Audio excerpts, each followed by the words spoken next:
Oui, mais la publicité, nous, on active ça après. Oui, je voulais vous dire, excusez-moi du fait, ils ont lancé la publicité et ça a un peu interrompu le direct. Mais je vous vois assez connecté et c'est une bonne chose. Vous êtes déjà 230 personnes, c'est une bonne chose. Et je vous promets, Afrique Média va publier la vidéo. Ils m'ont demandé de faire ça automatiquement aujourd'hui, donc ça va passer à Afrique Média. Je voulais vous dire qu'il y a un complot contre le Cameroun. Du fait des armes qui sont dans notre pays, qui entrent dans notre pays. Donc, mes chers compatriotes, chers Camerounais, et je voudrais vous dire une chose. Si vous croyez que le président de notre pays, son Excellence Paul Biya, a duré 36 ans au pouvoir, je veux vous dire que le pouvoir aux États-Unis, c'est à vie. C'est une famille qui gère les États-Unis. C'est un exemple que je voulais vous donner, mais difficilement on vous le dira. C'est un secret de polichinelle, c'est une famille. Le dollar américain appartient à une famille. Mes chers compatriotes, écoutez-moi, regardez-moi en vidéo. Et je voulais aussi vous dire un des très grands points. Je voulais vous dire que j'espère que chaque Camerounais a pu acheter le livre du libéralisme communautaire. Lisez ça. C'est comme le livre de Mao Tse-tung. Pour ceux des Camerounais, pour ceux parmi nous. Pour ceux des Camerounais, de nos compatriotes qui ont l'aimabilité de lire, je vous invite à lire le libéralisme communautaire, écrit par notre président, édité par notre président.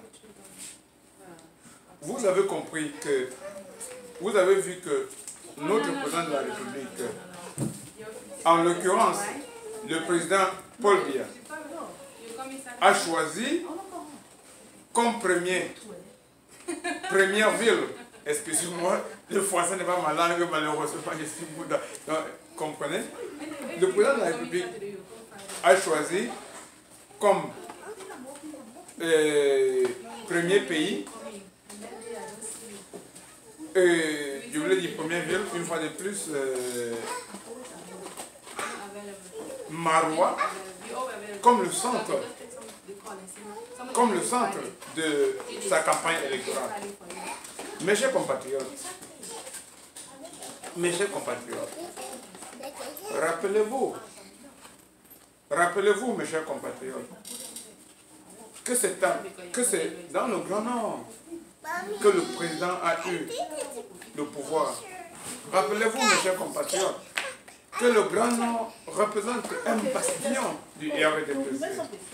Même si le RDPC UNP de l'époque est né à Bamenda, je voulais vous dire, rappelez-vous de ce lien historique.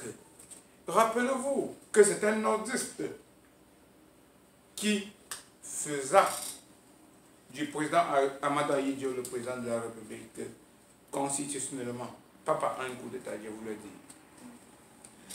Je voulais vous parler aujourd'hui du programme fallacieux des candidats de l'opposition. Ils sont 8. Je ne vais pas citer les moins importants, je vais citer quelques-uns. Je commence par le SDF, qui est le principal parti d'opposition. Joshua Oshi vous a dit que du SMIC de 36 000 francs CFA, il va le ramener à 160 000 francs CFA. Mes chers compatriotes, écoutez, vous avez une bonne à la maison. Vous avez un salaire de 100 000 francs. Et vous allez payer 160 000 francs à la bonne. Par quelle alchimie vous allez faire?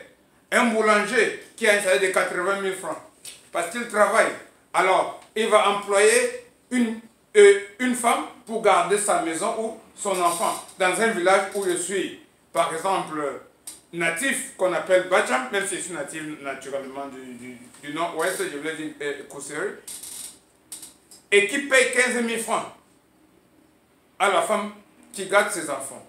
Maintenant, vous dites qu'il doit payer 160 000 francs. Lui-même, je m'excuse du châtiment, lui-même touche 80 000 francs ou 60 000 francs ou 50 000 francs. Comment fera-t-il pour payer? Comment fera-t-il pour payer 160 000 francs? Sinon, licencier la bonne. C'est faire licencier aussi et rester à la maison parce que si je dois payer une bonne pour regarder mes enfants à 160 000, qu'est-ce qui se passe? Il se passe que mon patron doit me payer 500 000 francs. Le boulanger. Si le boulanger va me payer 500 000 francs, effectivement, il va falloir que le pain coûte 5 000 francs la baguette. Donc, ils nous mentent. Est-ce que vous savez qu'il y a une loi internationale qui dit que ne croit à la promesse électorale que celui qui est fou?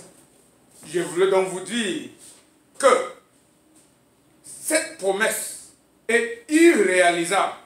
Point 1. Et je voulais vous dire, par rapport à cette promesse, moi j'ai vu dans une ville, mes chers compatriotes, qui s'appelle Houston, au Texas, le Grand Texas, la ville pétrolière connue par tout le monde. Mes chers compatriotes. Au Texas, le minimum de salaire est de 7 $. Et vous travaillez au Texas 40 heures par semaine. Je voulais dire qu'en touchant 7 $ au Texas, vous avez au maximum 1200, 1300 $ le mois. Et le loyer pour une chambre, un salon, c'est 1200 $. Ça veut dire en touchant le minimum de salaire, vous êtes au seuil de la pauvreté. Donc qu'on ne nous dise pas que le Cameroun est pauvre, lorsque même dans le pays où je vis, il y a la pauvreté. Je voulais vous dire, mes chers compatriotes,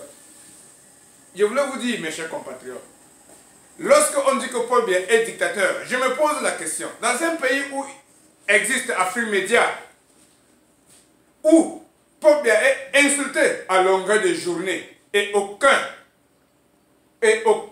journaliste n'est mis en prison. Le président Paul Biya est insulté à longueur de journée.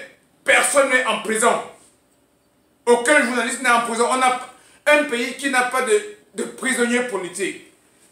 Il suffit que j'insulte les États-Unis d'Amérique pour que je sois rapatrié à l'immédiat. Ce n'est pas un problème. J'arrive au NMP. Je vous l'ai dit, j'arrive au CMR, le mouvement de Maurice Kamto. Maurice Kamto nous dit qu'il faut appliquer l'article 66 de la Constitution. D'accord, c'est bien, c'est beau, je suis d'accord mes chers frères. Il faut appliquer l'article 66 de la Constitution. Mais il se peut, mes chers compatriotes, il se peut que lorsque Maurice Kamto est nommé ministre de la Justice, on va dire ministre délégué, ministre c'est ministre, lorsqu'il est nommé ministre délégué de notre République, il ne prête pas serment en présentant ses biens.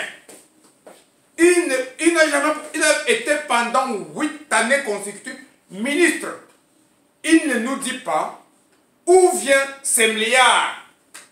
Quand nous demandons, Monsieur Kamto, où vient tes milliards, on nous répond, il est avocat international. Alors, je vis dans un grand pays, un puissant pays qu'on appelle États-Unis. Est-ce que les avocats américains ont des milliards?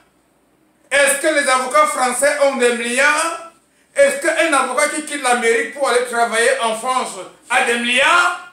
Alors, qu'ils nous disent où vient cet argent? Ils ont spolié le Cameroun. Le président de la République, son excellence Mbimvondo, Paul Biya, les a fait confiance.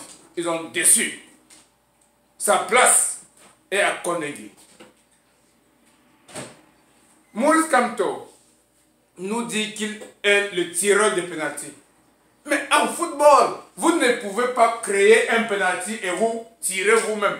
Lorsqu'on siffle un pénalty contre vous, c'est parce que c'est vous qui avez commis la faute. Et là, vous tirez contre votre camp. Comment Maurice